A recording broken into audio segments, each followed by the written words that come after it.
Welcome back to the Road Show this morning. In the buzz, superintendents in Massachusetts have actually been writing letters home to parents this holiday season, and it's not about kids' grades, but it's about gift giving. A new ethics law in the Bay State is actually forbidding public servants, and that includes teachers, from receiving gifts with a value of more than $50. So that means no pricey gift certificates to spas or fancy restaurants or sporting events. And listen to this, the violations are actually subject to a penalty.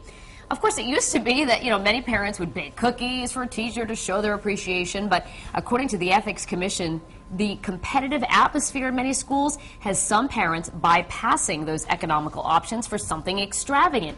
Another no-no under the new law, parents pooling their money to buy one gift. The limit is still just $50. So, what is the main reason for the law? Well, the Ethics Commission says it's to help teachers avoid a conflict of interest and to help students remain on a level playing field without favoritism. So, again, that's in Massachusetts, not in Rhode Island. Right. But, it certainly raises... It seems like a lot of money. I never bought a teacher anything. I think maybe I bought an apple once. Right. Who's spending $50 on it? I don't spend that on my parents for Christmas. It is amazing how things have changed, though, and I mean, I've seen it over the years where... $50 is still $50, though.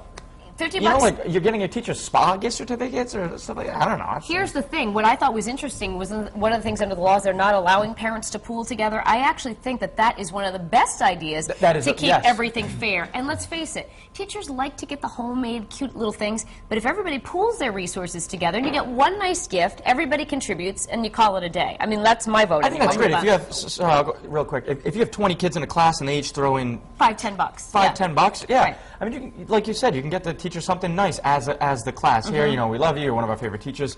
You know, here's an entire day of pampering at a spa. Here's Patriots tickets or something like that. Right. I think that's the smart way to go. And the parents and the teachers love it. Patrick, go ahead. Sorry. Okay, no problem. I know you're like.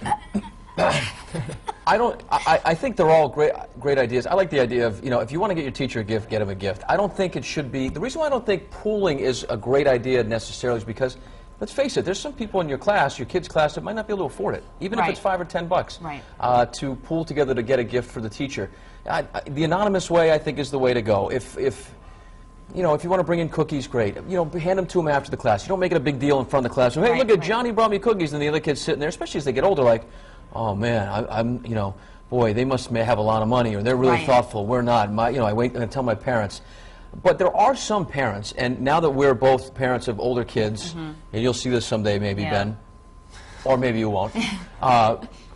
It can get competitive. It really can. Parents can be like, flexing their financial muscles. It's not the way it's supposed to be. To help the kids that maybe aren't getting good grades. Here's Patriots tickets, And I do like putting a cap on it, like they said, because what if you do have wealthy parents and a kid happens to be getting a D- in class, and his dad shows up with 50-yard line tickets to the Patriots game? I mean, that'll just alleviate a lot of problems. I think if you. The other thing I think about the pooling is usually, everybody says, well, that loses the personal side of it. But you know what? You can still do a little, we do sometimes a homemade ornament, like out of, felt and, whatever, so that the kids have something personal to bring into the teacher, too. I will say this. I don't think teachers expect a gift. No, I mean, it's a nice thought, a card maybe, or just a thank you.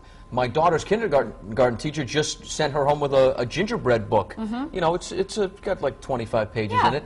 We don't expect the teacher to give our children gifts too. Yeah, my sister teaches second grade, and she gets gifts, and she's always kind of shocked, like, oh, they brought me some Christmas gifts. But half the stuff she loves the most is she's got her kids' artwork. She teaches second grade on her fridge. She doesn't have kids of her own. She brings stuff home. Stuff like that. I think bottom line is we don't need to overthink it. It's it's Christmas. It's just being nice.